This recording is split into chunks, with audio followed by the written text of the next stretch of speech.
Alleluia, gloria a Dio. Benvenuti a tutti. Questa mattina, come potete notare, siamo in pochi, siamo io e Lidia, però è bello perché ci siete tutti voi dall'altra parte, dietro le quinte. Non vogliamo fare solo noi il culto al Signore, ma vogliamo che anche voi lodate Dio con noi. E quindi quest'oggi veramente voglio invitare tutti quanti, anche chi magari ha difficoltà a cantare, chi dice ma io sono stonato, io non ho una bella voce. No, sappiate che quando noi cantiamo la nostra voce, quando arriva al cielo, quando arriva a Dio, passa attraverso un filtro. Quindi anche se tu pensi di essere stonato, alle orecchie di Dio arriva una voce meravigliosa, perché è la voce del nostro cuore. Amen? Ok. Quindi vogliamo cantare tutti insieme, vogliamo lodare questa mattina il Signore e inviterei anche, visto che siamo in pochi, inviterei chi sta dietro in fondo, inviterei a venire poco più avanti, così ci sentiamo un po' più in famiglia, un po' più vicini. Ci fate compagnia, vero Lidia? Amen, lodiamo il Signore.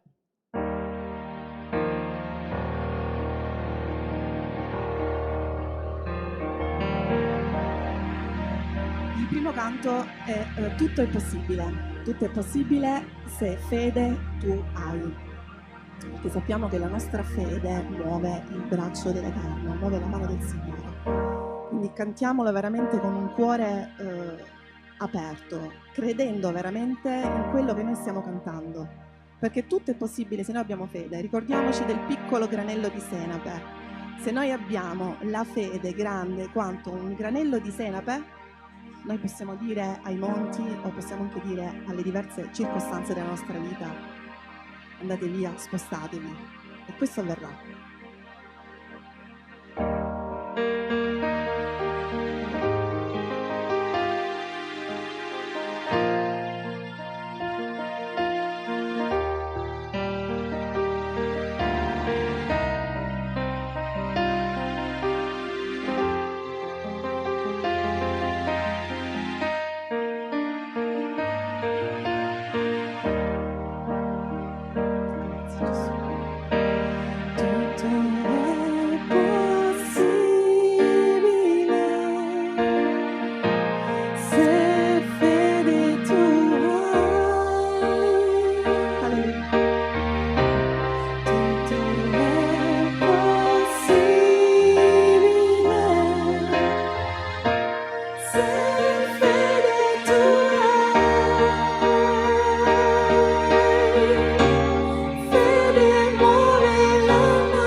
Tutto è possibile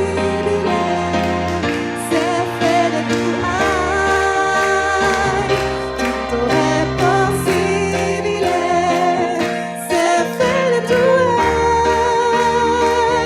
Fede muove la mano di Dio, la sua parola è vita.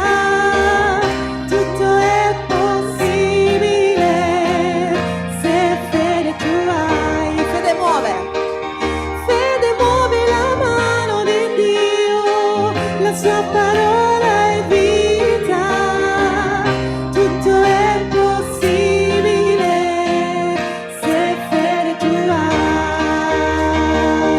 Fede muove la mano di Dio, la sua parola è vita. Tutto è possibile se fede tu hai. Amen. Tutto è possibile se noi abbiamo fede nel Signore. Grazie Gesù.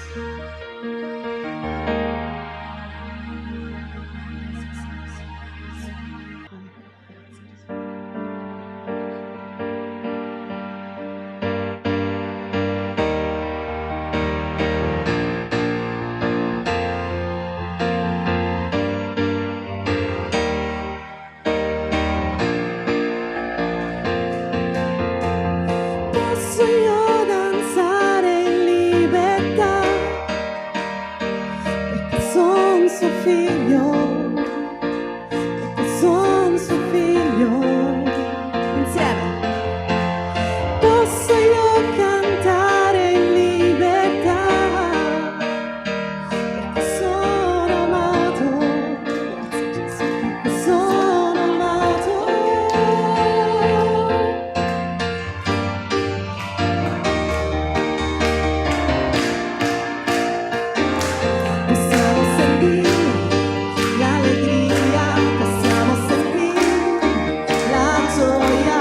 c'è guarigione in Dio, possiamo adorare, possiamo sentire l'allegria, possiamo sentire la gioia, c'è guarigione in Dio, possiamo adorare, c'è libertà nella casa di Dio, c'è libertà nella casa di Dio, c'è libertà, c'è libertà, c'è libertà nella casa di Dio, c'è libertà nella casa di Dio, c'è libertà, c'è libertà. Possiamo sentire l'allegria, possiamo sentire la gioia, c'è guarigione in Dio, possiamo adorare, possiamo sentire l'allegria, possiamo sentire la gioia, c'è guarigione in Dio, possiamo adorare insieme, c'è libertà nella casa di Dio, c'è libertà nella casa di Dio, c'è libertà, c'è libertà, c'è libertà nella casa di Dio, c'è libertà nella casa di Dio, c'è libertà, c'è libertà.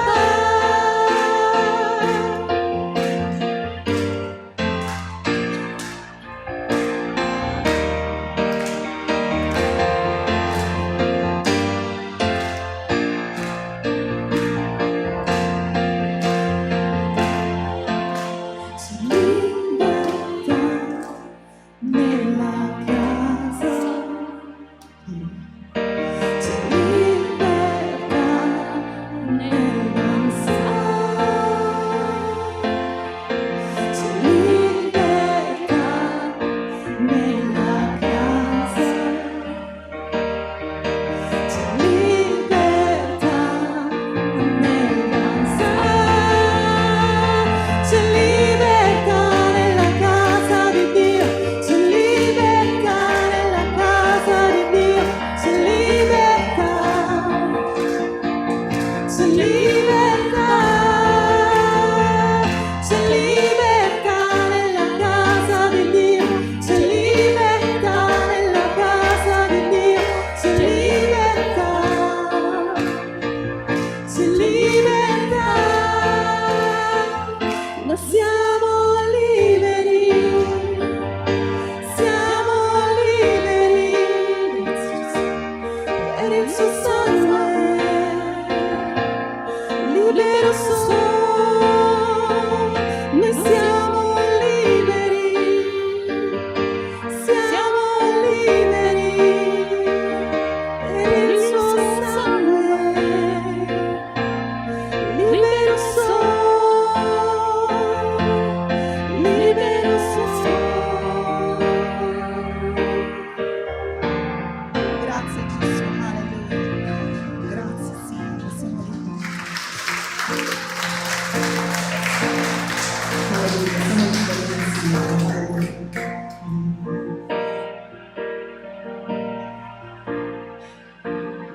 Gesù.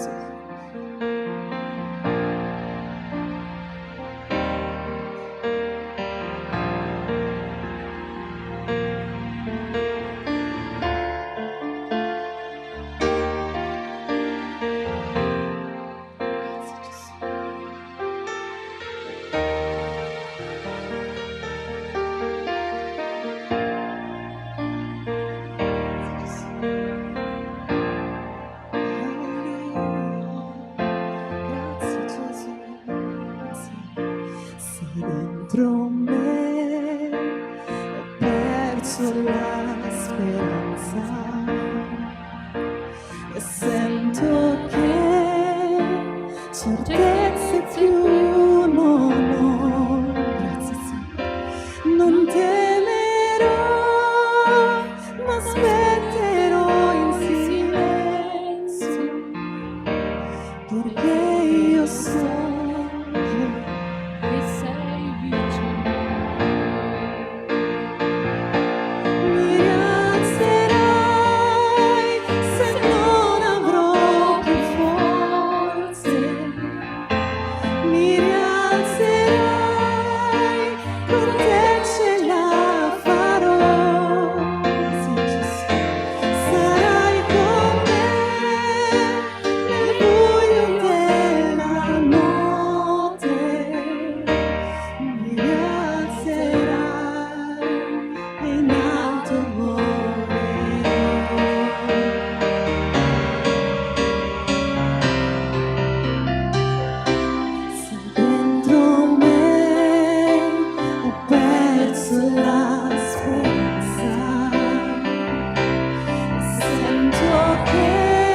Così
Alleluia.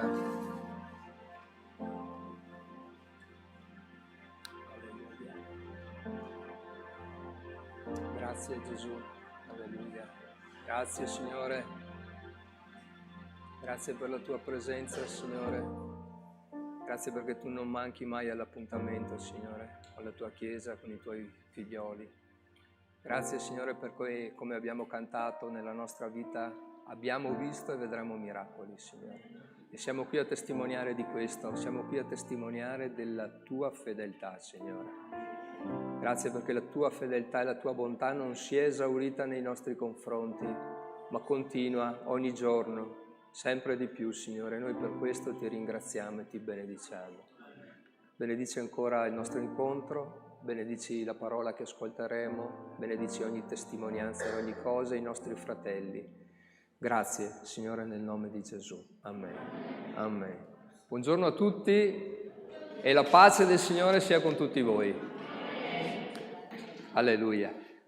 Benvenuti a quanti sono in mezzo a noi per la prima volta. Che il Signore possa continuare a benedirci. Amen.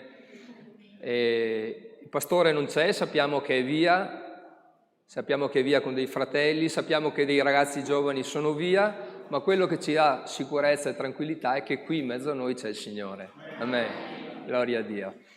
Quanti di voi, faccio una domanda ma non voglio vedere le mani alzate, quanti di voi questa mattina hanno avuto tempo per leggere la scrittura?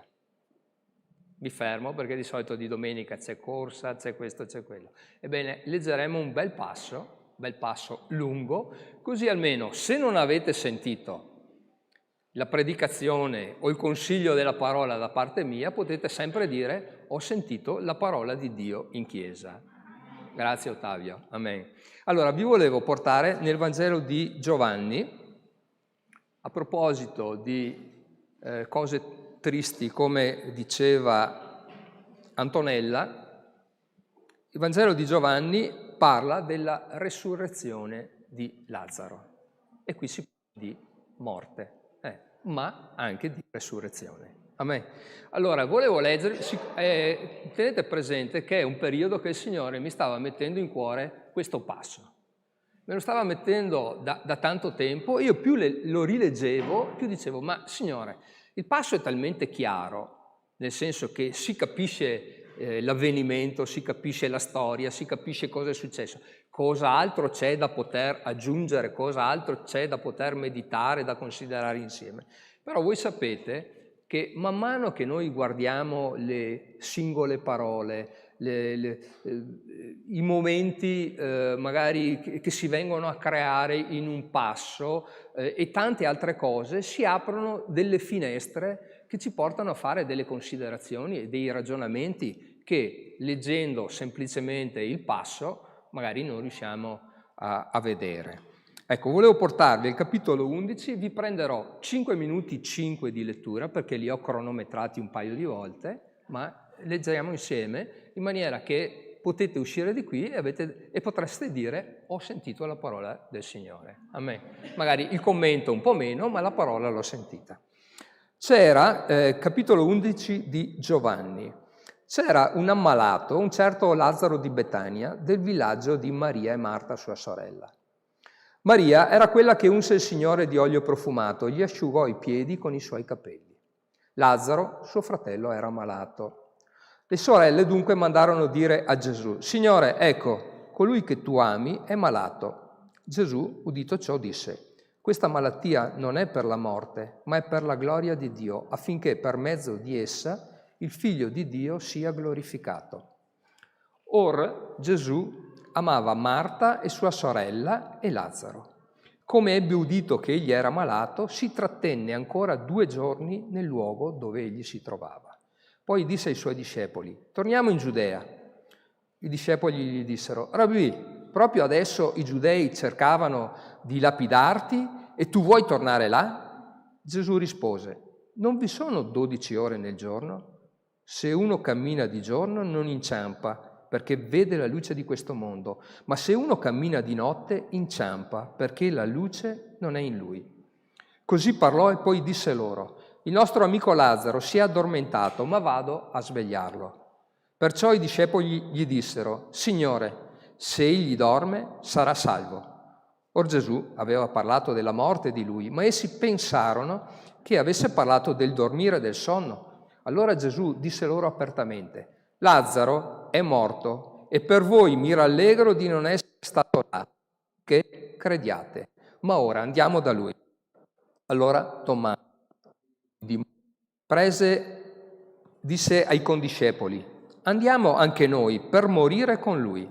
Gesù dunque, arrivato, trovò che Lazzaro era già da 4 giorni nel sepolcro. Or Betania distava da Gerusalemme circa 15 stadi. E molti giudei erano andati da Marta e Maria per consolarle del loro fratello. Come Marta ebbe udito che Gesù veniva, gli andò incontro, ma Maria stava seduta in casa.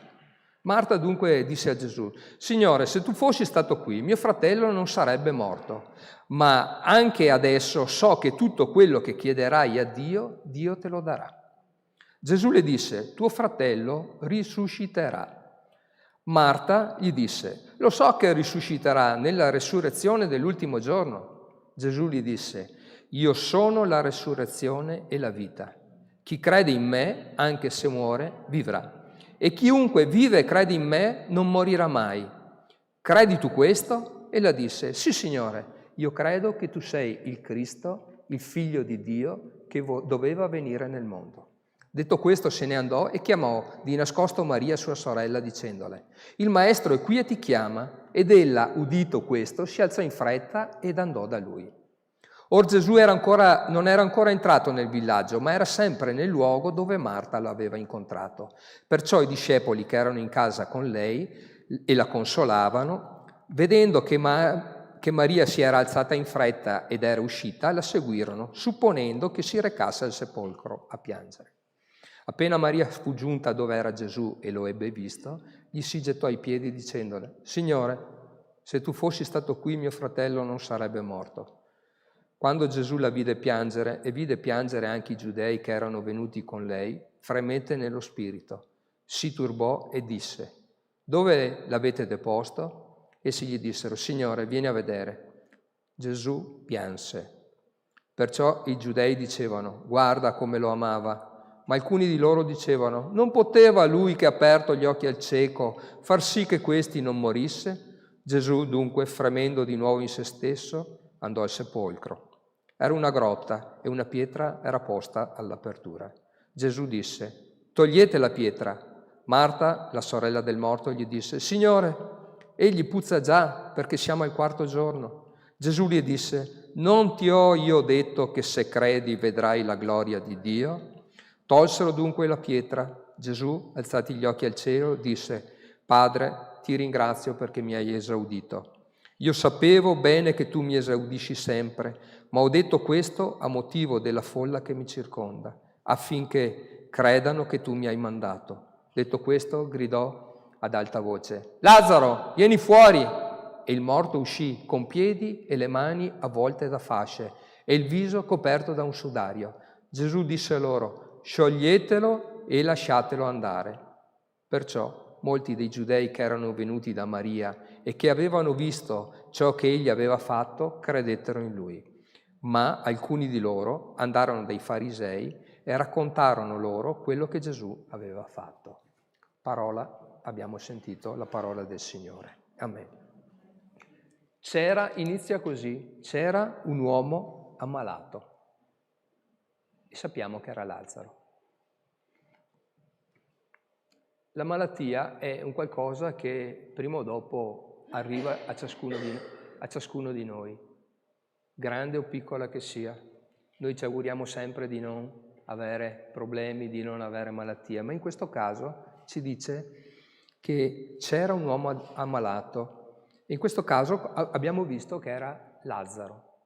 Era Lazzaro e le sue sorelle, in pratica, abbiamo letto la storia, l'avete capita, e le sue sorelle hanno mandato a chiamare Gesù perché potesse fare qualcosa per Lazzaro. La scrittura ci dice che Gesù amava Lazzaro e amava le sue sorelle, erano praticamente dei loro amici. Io penso che quando Gesù camminava per la terra di Palestina, per la terra di Israele, in Giudea, in Samaria, eccetera, non stesse sempre parlando di cose, diciamo, teologiche con i suoi discepoli. Tante volte avrà parlato della pesca, tante volte avrà parlato del tempo, tante volte avrà anche scherzato con i suoi discepoli, li avrà anche presi in giro, mi immagino, perché io non mi vedo un Gesù serioso, mi vedo un Gesù che sa stare insieme alle persone, perché le conosce profondamente nel proprio intimo, che le capisce, per cui lui aveva questo tipo di rapporto con Maria, con Marta e con Lazzaro, era un rapporto di amicizia. Se voi ponete mente al fatto che Marta e Maria erano insieme ai giudei, noi possiamo immaginarci che questa famiglia era un po' nella tradizione, perché aveva tutti i giudei attorno che erano andati lì per consolarla, e un po' era nella via, diciamola, nuova, la via di Gesù.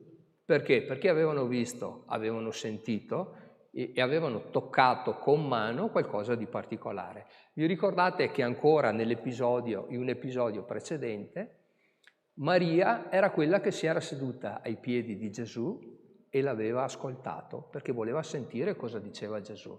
Mentre Marta, che era una tipa un po' più pratica, si era messa a fare tutte le faccende di casa e addirittura si era anche arrabbiata e ha detto: ma scusa Gesù, siamo qua, siamo in tanti, stai parlando, c'è da preparare da mangiare, c'è da preparare la tavola, c'è da mettere a posto tutto quanto, e Maria, mia sorella, è lì seduta che ti ascolta, digli che mi dia una mano. Gesù, vi ricordate cosa ha detto? Guarda che tua sorella si è scelta la parte migliore. Tua sorella si è seduta ai miei piedi per ascoltare quello che io ho da insegnarle. Amen? Noi fratelli abbiamo bisogno, siamo tutti portati tante volte a muovere le mani, a muoverci, a fare, in dialetto nostro si dice brigare, no? Però tralasciamo un passaggio particolare che è quello di stare con Gesù. Quando è venuto quel pastore al raduno pastorale che abbiamo accompagnato appunto il fratello Gianni, ci diceva: siamo abituati a fare tante cose, siamo abituati a fare troppe cose. L'altro giorno mia moglie mi ha fatto sentire uno spezzone del caffè biblico dove c'è un fratello che voi conoscete, il pastore Christian. Lui parlava addirittura di, sovrabbondanza di attività, cioè ci stiamo nutrendo di tante cose, ma sono tante cose che dovrebbero essere messe in seconda posizione rispetto al nostro rapporto con il Signore. E così Marta e Maria, questa volta la cosa si inverte. Maria, che era andata da Gesù la prima volta e lo ascoltava, adesso è lì, bloccata, fermata, impietrita dal dolore, mentre Marta esce verso Gesù. Quando noi leggiamo Gesù entrò nel villaggio, lo troviamo spesso questa affermazione. Qualcuno ha detto che questa parola, quando viene usata in questa maniera, sta a significare come un posto in qualche maniera un po' ostile, cioè un posto dove qualcuno non viene accettato. Se vi ricordate, con la Samaritana Gesù andò al pozzo, ma il pozzo era fuori del villaggio e lui era fuori del villaggio.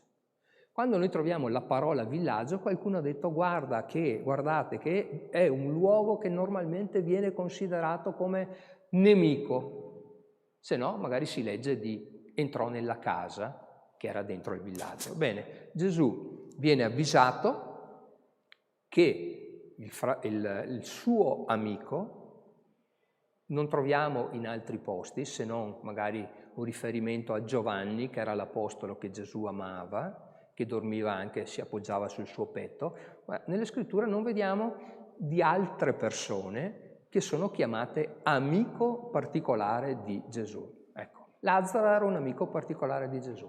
E Gesù viene avvisato che Lazzaro è ammalato, quindi si parte, si va da Lazzaro.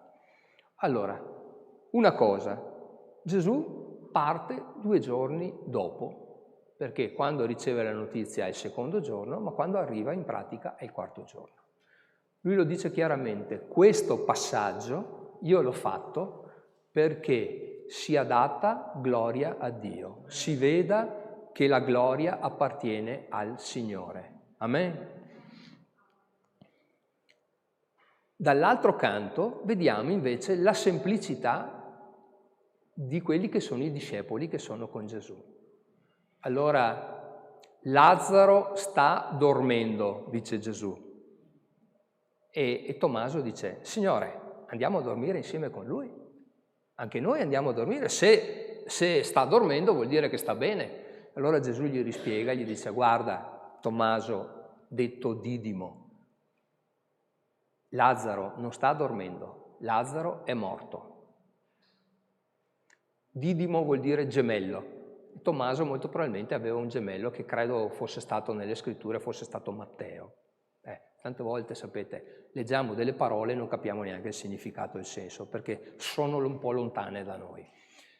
Questo dice, se è morto andiamo a morire anche noi con lui. Se voi osservate il carattere di questa persona, di Tommaso, lui semplifica un po' oppure esprime il carattere delle persone di un tempo. Un tempo erano persone molto semplici, cioè potrebbe essere stato che lui fosse stato un pescatore, un agricoltore, non so esattamente, però loro conoscevano i pesci, conoscevano il mare, conoscevano la terra, conoscevano gli abitanti del villaggio, forse conoscevano un po' le stagioni, qualcos'altro, come procurarsi da mangiare sicuramente, ma la conoscenza di queste persone 2000 anni fa è molto diversa da quella che abbiamo noi.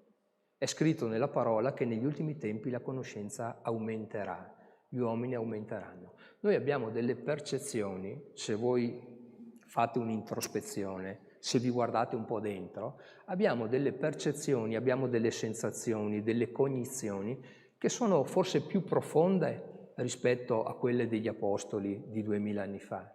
Riusciamo a fare tutta una serie di ragionamenti. Perché? Perché la scuola ci ha istruito su queste cose, perché la vita ci ha insegnato determinate cose, perché abbiamo appreso delle cose dalla radio, dalla televisione, dai libri, dai giornali. Sappiamo molto di più, ma in realtà forse nella semplicità siamo anche molto più poveri, siamo molto meno semplici, siamo molto meno immediati, perché sappiamo tanto, però siamo andati raffreddandoci. E questa è un po' la società moderna. Questa è la società moderna. Il Signore ci dice, ravviva il tuo primo amore. Ravviva il tuo primo amore. Perché è vero, sappiamo tante cose, conosciamo tante cose, ma non siamo semplici come questo Tommaso, che sembrava addirittura delle volte ingenuo. Avete presente anche Pietro quando risponde a Gesù, bellissimo sto posto, facciamo 3 tende, rimaniamo qua, siamo qui. Sono delle risposte che oggigiorno nessuno di noi darebbe, perché siamo tutti più, come dire, presi dai nostri ragionamenti, dai nostri pensieri, che devono essere in un certo senso lineari, certa conoscenza. Ebbene, queste erano persone più semplici, che però erano a contatto diretto del Maestro. Amen. E cos'è che ci fa stare insieme? Cos'è che ci fa stare più vicini al Signore? In prima cosa è la sua parola. Amen? Amen. In prima cosa è la sua parola, perché sapete, sentiamo tante persone parlare anche in questi tempi di religione, di spiritualità, ma se andiamo ad ascoltare quello che dicono, ci rendiamo conto che non conoscono la parola di Dio. Non conoscono la parola di Dio. Qui siamo di fronte ad un miracolo, che è il miracolo della risurrezione di Lazzaro. Amen. Si vede solo una volta, forse con il figlio della vedova di Naim, una persona che viene risuscitata, mentre degli altri casi si dice il Signore ha risvegliato la persona che dormiva, che sembrava, fra virgolette, morta. Anche qui i commenti, se andate in rete da qualche parte, si sprecano. Qualcuno che forse pensa o sa più degli altri dice: ma non è un miracolo di resurrezione questo. Gesù non ha risorto Lazzaro, l'ha semplicemente rianimato. Allora a me semplicemente veniva da dire: ma come fai a rianimare una persona che è morta da 4 giorni e che i testimoni che sono lì dicono: guarda che Lazzaro puzza già? Ecco, era morto, cadavere, ma la potenza di Dio è grande. Dio è potente. Finché cantavamo il cantico "Vedrai miracoli se fede avrai", leggevo un pensiero di un grande predicatore, penso ieri proprio, Spurgeon. Ed era uno, Spurgeon, non so esattamente come, ed era uno che faceva 3-4 prediche al giorno, consumava i cavalli perché non c'erano macchine da un posto all'altro, mi sembra che leggesse 4-5 libri alla settimana, cioè era una cosa di veramente incredibile. E una volta ha detto: la fede, se noi la vogliamo paragonare a qualcosa di così visibile, avete presente quel filo leggerissimo che si può lanciare con un arco? C'erano degli uomini che dovevano costruire un ponte su una specie di canyon. Fiume sotto era incredibilmente pericoloso, non era possibile passare dall'altra parte, però si doveva creare una passerella, un ponte sopra questo canyon, non puoi andare dall'altra parte. E dice: la fede è come quel filo che un ago, cioè che un arco, ha lanciato dall'altra parte. E sapete cosa ha fatto quel filo leggerissimo? Ha fatto in modo che una cordicella fosse tirata. Una volta arrivato il filo, a quel filo hanno aggrappato una cordicella e a quella cordicella hanno aggrappato a quel filo hanno aggrappato una cordicella. Tirando quella cordicella e arrivando dall'altra parte, cosa hanno fatto? A quella cordicella hanno legato una corda più robusta, in maniera che è passata dall'altra parte anche questa del ponte, e a quella corda più robusta hanno cominciato a legare delle catene. E su quelle catene hanno cominciato a costruire il ponte che andava dall'altra parte di questo canyon. Ecco, la fede tante volte è quel filo sottilissimo che ci collega a Dio, ma che ci permette di vedere delle opere grandi, meravigliose, stupende. Siete d'accordo? Amen. Perché se aveste fede, come ha detto Noemi prima, come un granellino di senape, ce l'ha ricordato, noi vedremo cose immense, vedremo cose grandi, ma ringraziamo il Signore che ha messo dentro di noi il dono della fede. Non so voi, ma qualcuno è nato con la fede nel cuore? È una domanda che vorrei farvi. No, grazie, mi date una conferma, perché abbiamo capito che la fede viene dall'udire, amen, e l'udire si ha per mezzo della parola. La fede cresce e noi possiamo fare dei passi, possiamo avvicinarci a Dio, conoscere, sapere chi Lui è. Amen, siete d'accordo? Amen. Vado avanti. Il nostro amico Lazzaro non sta dormendo, ma è morto, mi pare che l'abbia ricordato giusto qualche giorno fa, una predicazione o 2 predicazioni fa. Per gli ebrei il fatto di morire, l'anima andava nello Sheol, ma aspettavano 4 giorni, perché si riteneva o si pensava che per 3 giorni l'anima del defunto fosse ancora vicino al corpo. Abbiamo sentito delle testimonianze anche meravigliose, anche in mezzo a noi, di persone che sono state messe, vero Gianni, dentro qualche cassa all'obitorio e si sono risvegliate.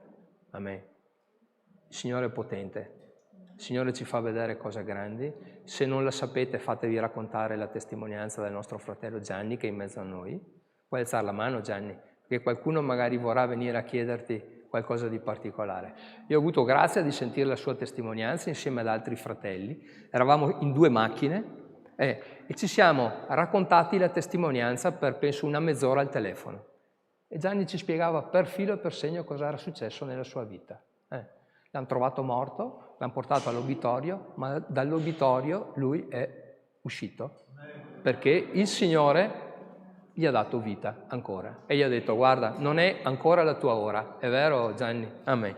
Fatevi raccontare questa testimonianza bellissima. Bene, 4° giorno. Sapete che i numeri nella Bibbia sono sempre particolari, no? Allora, 4 sono le lettere del nome di Dio, che non non potevano scrivere, non potevano pronunciare più di tanto, no? H, V, Y e H di nuovo, Yahweh, ecco. E Gesù Cristo, Re dei Giudei, ha le stesse lettere al contrario, 4, quelle che avevano messo sopra la croce. Nell'alfabeto ebraico la lettera Delet, si chiama così, è la 4ª lettera dell'alfabeto ed è raffigurata come qualcuno che è inginocchiato per terra in segno di tipo di umiltà, di sottomissione, di riverenza.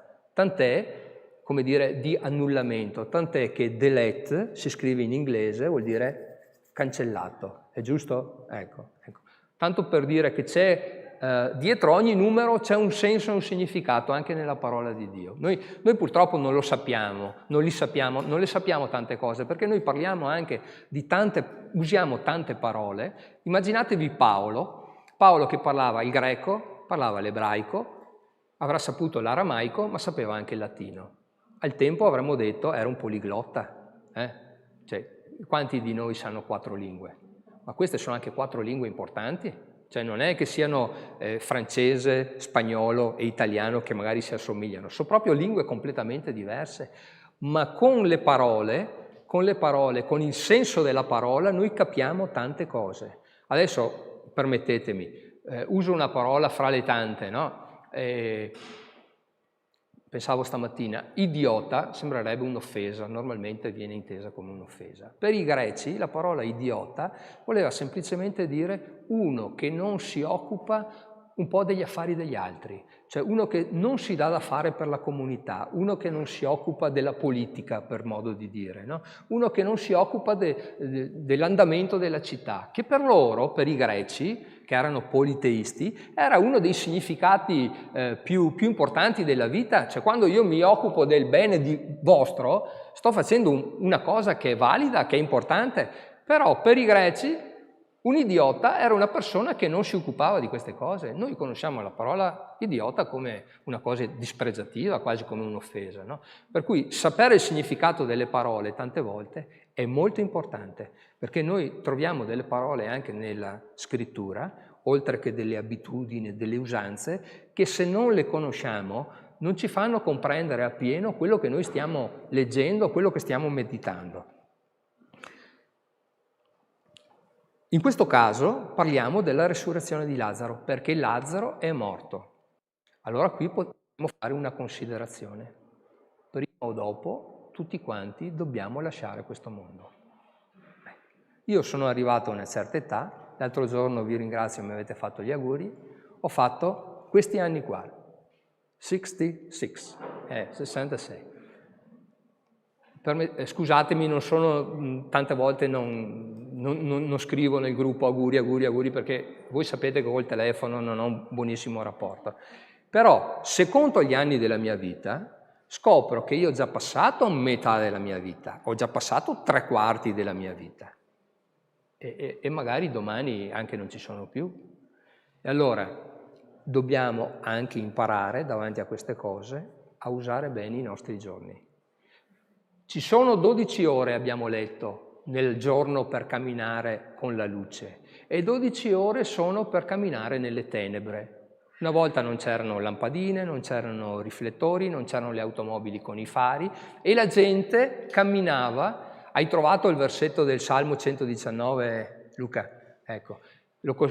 No, non l'ho trovato, comunque ricordiamoci, c'è un versetto che dice esattamente, ma lo conoscete tutti benissimo, la tua parola è a me una lampada al mio piede, perché una volta per camminare dovevano fare così di notte, cioè non potevano, non si vedeva niente, non c'era la pubblica illuminazione, non c'era, però la tua parola è una lampada al mio piede. Cosa significa? Significa che la parola di Dio ci illumina nei nostri passi. Quando è che camminiamo nella luce? Camminiamo nella luce quando seguiamo la parola di Dio.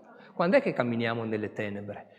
Io direi camminiamo nelle tenebre, come ha detto qualcuno, quando siamo indaffarati nei nostri pensieri, nei nostri affari, nei nostri interessi, nelle nostre economie, e lì possiamo anche sbagliare. Ma se camminiamo alla luce della parola di Dio, noi siamo certi che il nostro piede non inciampa e non vacilliamo, e questo è importante. Ecco, abbiamo detto, parlando di Lazzaro, siamo davanti alla morte, siamo davanti al fatto che prima o dopo dobbiamo morire. Vi dico, la mia vita è stata in qualche modo toccata e sconvolta quando a 16 anni la mia compagna di banco improvvisamente è mancata in un incidente stradale. Io arrivavo da una classe, lei arrivava da un'altra e ci siamo trovati insieme nella stessa classe, che era nuova per entrambi, nell'ultimo banco in fondo. Io mi sono seduto in ultima, era l'unico posto libero, e dopo un po' vedo entrare una ragazza, la mia era una scuola prevalentemente di ragazzi, e vedo arrivare una ragazza e l'unico posto libero si è trovata di fianco a me. Era una ragazza solare, mi ricordo parlava, amava Gesù, ma l'amava come spirito libero, insomma diceva Gesù è un rivoluzionario, Gesù è qualcosa in quel senso lì, però lei sentivo che amava Gesù. Io la prendevo in giro perché non credevo, e la notizia che mi è arrivata, che mi ha colpito, è stata quella che proprio durante le vacanze lei sull'altopiano dell'Asiago con la moto è caduta con il suo fidanzato. In pratica uno dopo l'altro sono morti tutti e due. E quando a 16 anni ti arrivano queste notizie, sono delle notizie particolari che non sei abituato a, forse sei abituato, ti aspetti che muoia una persona anziana, ma non che muoia un ragazzo o una ragazza giovane. Ebbene, questo mi ha messo profondamente in crisi, perché subito dopo anche un compagno di palestra è stato preso sotto da un camion ed è successo il disastro, e a 16 anni mi sono chiesto profondamente qual è il senso della vita. Ma perché dobbiamo morire anche così giovani? Ma perché succedono queste cose? E vi dico, sono andato parecchio in crisi, perché io uscivo da una generazione, chi ha la mia età lo può un po' capire, dove era quasi obbligatorio divertirsi, c'era il motto sesso, droga e rock and roll, cioè tanto per dire, e abbiamo visto che danni ha fatto generazionali questo tipo di pensiero, però lì ho cominciato a interrogarmi sul senso della vita. Davanti alla morte ci fermiamo. Per il credente tante volte dovrebbe essere come mettere giù un abito per riprendere qualcosa di più grande, di eterno. Però siamo attaccati a questa nostra esistenza, conosciamo queste cose, spiritualmente siamo, fra virgolette, poco evoluti, sappiamo tante cose ma spiritualmente siamo poco evoluti, abbiamo forse poca fiducia, abbiamo forse poca fede, ma sappiamo che c'è qualcosa che ci aspetta. Se Luca mi metti il versetto in Ebrei, capitolo 9, versetto 27, vorrei che lo leggessimo insieme. E questa è una verità. No, si è arrivato un po' col colpo dopo. E come è stabilito che gli uomini muoiano una sola volta e dopo di ciò viene il giudizio? Prova ad andare avanti un attimo. C'è una virgola che dice c'è qualcos'altro.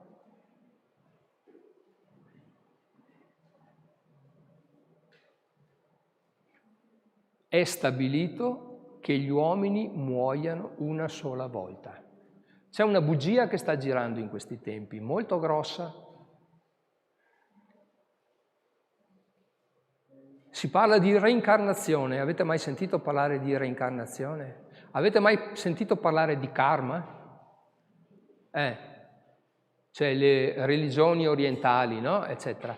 Ma Dio ha stabilito che si muoia una volta soltanto e dopodiché ci sarà un giudizio.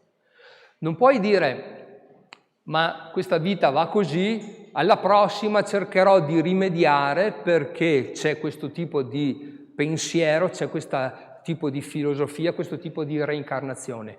Nella parola di Dio è scritto che c'è una volta sola la morte e dopodiché ci sarà un giudizio. Ecco, da che parte vogliamo essere? Dove vogliamo trovarci? Questo è importante, no?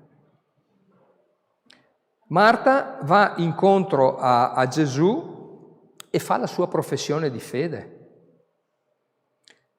Maria rimane impietrita, isolata, dentro a casa. Maria, che era quella che era andata ai piedi di Gesù, rimane impietrita, perché la morte fa questo effetto tante volte. Ci lega, ci costringe, ci fa paura.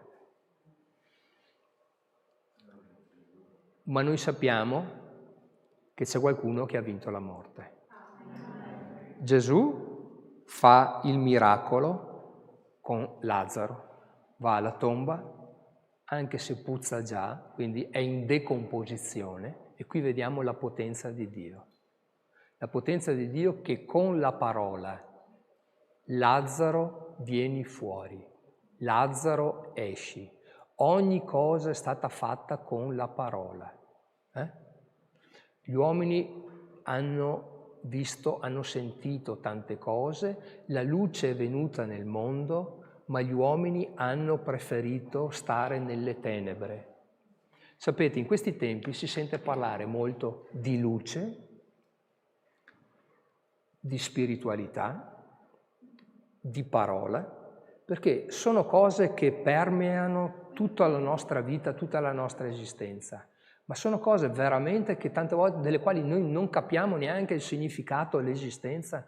Cioè, come è possibile per la nostra mente capire che tutto è stato fatto con la parola? È la parola di Dio. Dio dice una parola e i mondi sono stati creati. Amen. Lasciamo studiare gli scienziati come si è evoluta la Terra, come sono nati i soli, come ci sono tutti i pianeti, eccetera. Noi sappiamo che Dio ha detto una parola e le cose hanno preso forma. Ha messo 6 giorni per creare tutto e ha creato tutto in maniera meravigliosa e il 7° giorno, come oggi, di domenica, si è riposato. Amen. In 6 giorni ha creato tutto quanto. E quando noi vediamo una pianta, un fiore, un animale, diciamo, ma quanto meravigliosa è sta roba qui? Ma guarda questo animale, guarda che colori c'ha, che forme c'ha, guarda sta pianta come si è messa, ma che fantasia ha il nostro Signore? Amen. Avete mai fatto sto pensiero qua? E quando guardiamo le stelle, no? La scrittura dice, le stelle sono talmente tante che noi non le possiamo contare, ma Lui le chiama per nome, Lui sa già come si chiamano tutte quante, e quando le chiama all'appello non ne manca nessuna.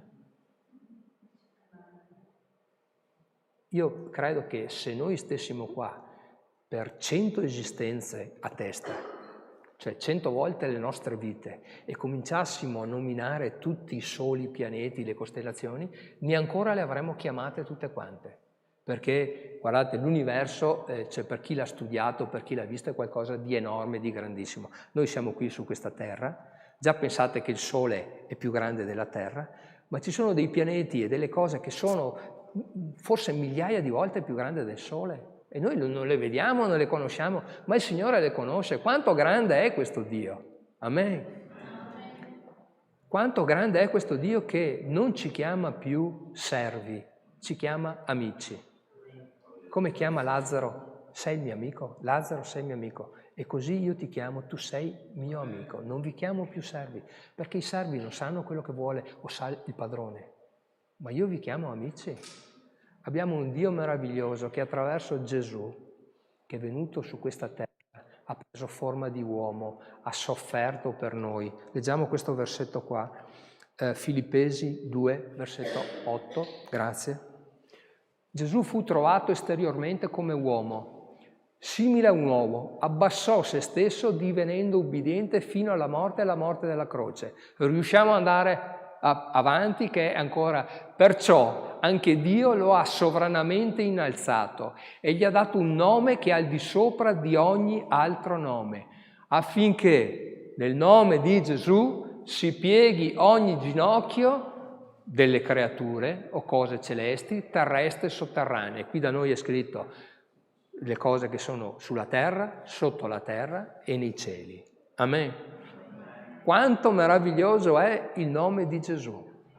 Oggi ti voglio trasmettere questa piccola cosa, cioè piccola, che è immensa, che è grande. Il nome sono 4 lettere anche per noi, Gesù, ma è un nome che è potente. Amen. Se hai problemi, se hai difficoltà, sappi che non c'è un'associazione, non c'è una chiesa, non c'è una religione, va bene? Tanto per dire, religione la troviamo una volta, cioè noi non usiamo la parola religione, la troviamo una volta solo nella scrittura, credo che sia nella lettera di Giacomo. La religione di quel tale è vana se non fa determinate cose, si usa solo una volta, ma religione arriva dal latino che dice religo, rilego, lego, quindi non è un sinonimo di libertà. Se c'è qualcosa che ti lega, non è un sinonimo di libertà. Ebbene, non c'è un'associazione, non c'è una chiesa. Guardate, sto dicendo una cosa un po' forte, però siamo in famiglia e capiamo il senso della famiglia. Non c'è un'associazione, non c'è una religione, non c'è qualcosa che ti dà delle garanzie e ti lega a Dio. È il rapporto diretto che tu hai con Dio. Amen. Perché qui io tante volte ho sentito delle persone predicare, non qui, in altri posti, e dopo nella vita pratica ho visto fare cose sconvenienti, cattivi esempi, e magari anch'io potrei esserlo per voi. Qui è importante cercare di dire le cose come stanno e soprattutto esserci dietro con la vita. Quando il pastore mi dice porta un pensiero, non vi nascondo, io non sono un pastore, non sono un predicatore, ma resto in ansia per almeno un mese. E per un mese ho dei pensieri, dico, ma cosa dovrò dire, cosa dovrò parlare, Signore aiutami, ma vi posso garantire, resto in ansia. Se mi dicesse, guarda, tu vieni tutta la settimana a pulire il locale di culto, io parto come sereno, ogni mattina sono qua alle 6 a pulire il locale di culto, perché è meno responsabile la cosa, cioè è meno, però ringrazio il Signore per la fiducia che mi accorda il pastore, perché forse pensa che non dica delle eresie o delle cose completamente sbagliate, perché è importante quello che diciamo. Ma non c'è religione, non c'è chiesa, non c'è pastore che possa valere il rapporto che tu ed io e tu abbiamo con il Signore. Perché gli uomini purtroppo possono deluderci, sempre, sempre. Io ti posso deludere, il pastore ti può deludere, tu mi puoi deludere, ma Dio non ci delude mai. Amen. Coltiviamo questo rapporto personale di amicizia. Vi ho chiamato amici, non vi ho chiamato servi. Ora, pensate, il Dio creatore del cielo che ha mandato il suo figlio, il figlio suo che ci dice vi ho chiamato amici e non vi ho chiamati servi, e in cielo avete un Padre celeste, cosa vuoi di più? Sei abbastanza sicuro? Sei sicura? Hai fiducia? Hai fede di questo rapporto? Ti sembra che Gesù ci abbia dato poco? Io credo di no. Gesù ci ha dato la vita. Ci ha dato, è l'obiettivo, è il fine della nostra fede. Ecco, e il fine della nostra fede, ricordiamocelo, noi siamo davanti alla morte di Lazzaro, Gesù dice, Lazzaro, vieni fuori da quella tomba, e Lazzaro esce. Avete notato che non c'è una parola che dice Lazzaro? Di Lazzaro non si sa niente di cosa ha detto. Signore, grazie, finalmente sono fuori, me la sono vista brutta, adesso non so, mi toccherà mettere a posto casa perché le sorelle mi dicono che devo andare a sistemare. Non si dice niente. Eppure Gesù chiama fuori Lazzaro e gli dice, esci dalla tomba, esci da quell'oscurità, esci da quel buco nero, E il Signore è il messaggio che ha detto anche a ciascuno di noi. Se il Signore non ti ha ancora detto o dato questo messaggio, prega che Lui te lo possa dare, perché Lui desidera avere comunione con te. Ecco, se siamo qui, non siamo venuti per riscaldare la sedia, per fare una tradizione, eccetera. Siamo venuti qui perché riconosciamo e ricordiamo l'opera salvifica di Gesù Cristo nella nostra vita. Ed è importante, se non ci vogliamo tirare indietro, se non ci tiriamo indietro, che ricordiamo questo contatto diretto che abbiamo avuto con il Signore, perché ognuno di noi ha una testimonianza sua particolare. Se non l'hai ancora avuta, se non sei sicuro, mi sento di dire, di conoscere il Signore, parla con Lui, Lui è pronto ad ascoltarti, chiedigli quello che il tuo cuore desidera, perché Lui dice bussate e vi verrà aperto. Io sono qui che sto ascoltandoti, sono venuto per te, è venuto per me, ma se non hai fatto neanche un'esperienza, sappi che il Signore è pronto a donarti la vita, la stessa vita che ha dato a Lazzaro.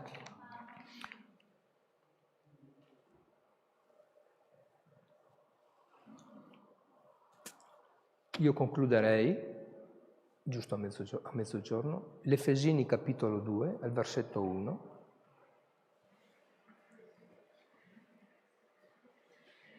Egli ha vivificato anche voi, che eravate morti nei vostri falli e nei vostri peccati. Perché, dice la Scrittura, nei quali già camminaste seguendo il corso di questo mondo, secondo il principe della potestà dell'aria. Mi piace questa tradizione perché qui non sanno cos'è l'apostrofo. E ogni volta che vedo dell'aria dico, ma come mai nell'era dell'intelligenza artificiale, dello spirito che al presente opera nei figli della disubbidienza?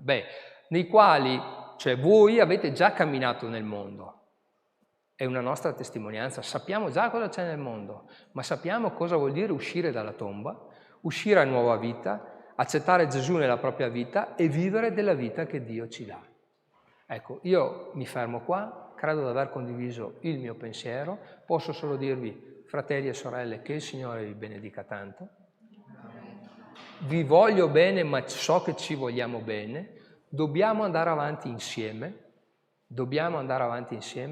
perché non c'è un'entità, un capo, una religione, qualcosa che ci porta alla salvezza, ma è Gesù Cristo il Signore che vuole abitare nelle nostre vite.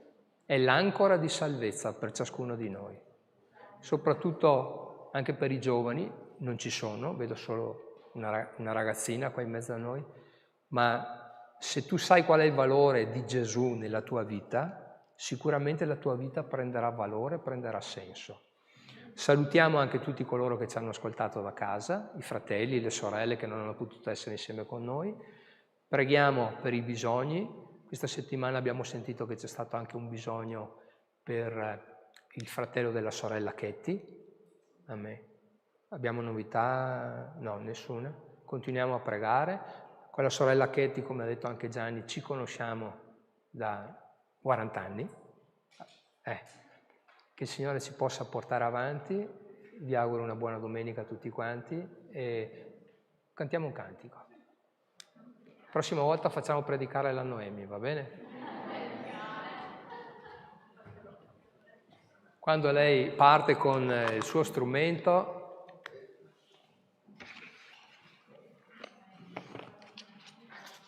alziamo in piedi.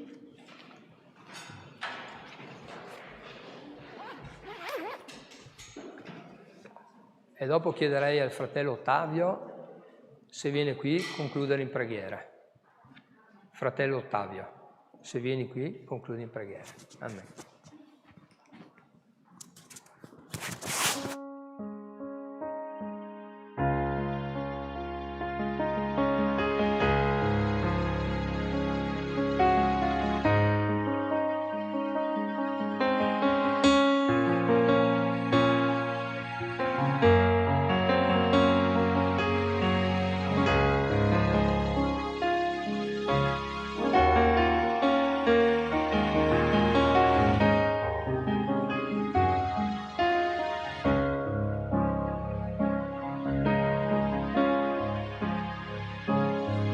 riuscivo a credere che sei venuto proprio verso di me.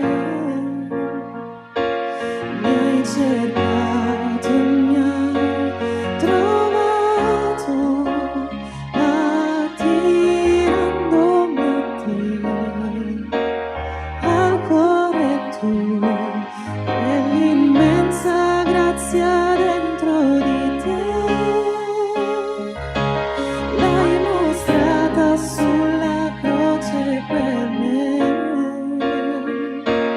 La grandezza del tuo amore ha raggiunto il mio cuore, conquistando ogni parte di me.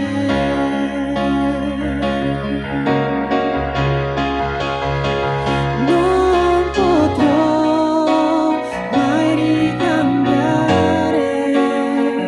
il tuo amore,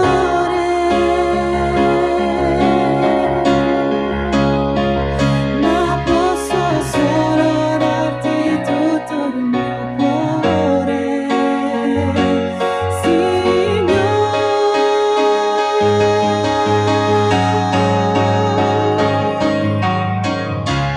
Ti amo, ti adoro, sei tutto ciò che ho, Signore. Io corro tra le tue braccia, gridandoti, non posso fare a meno di te. Ti amo, ti adoro, io sento il tuo amore in me. Ti prego, stringimi ancora, per sempre sarai il mio primo amore.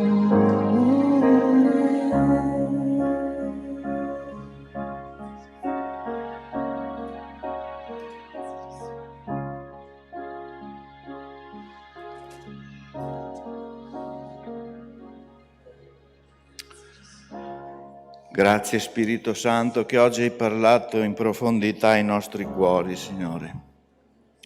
Tu ci hai detto, Signore, che nulla è impossibile per te nei canti, Signore, che tutto è possibile.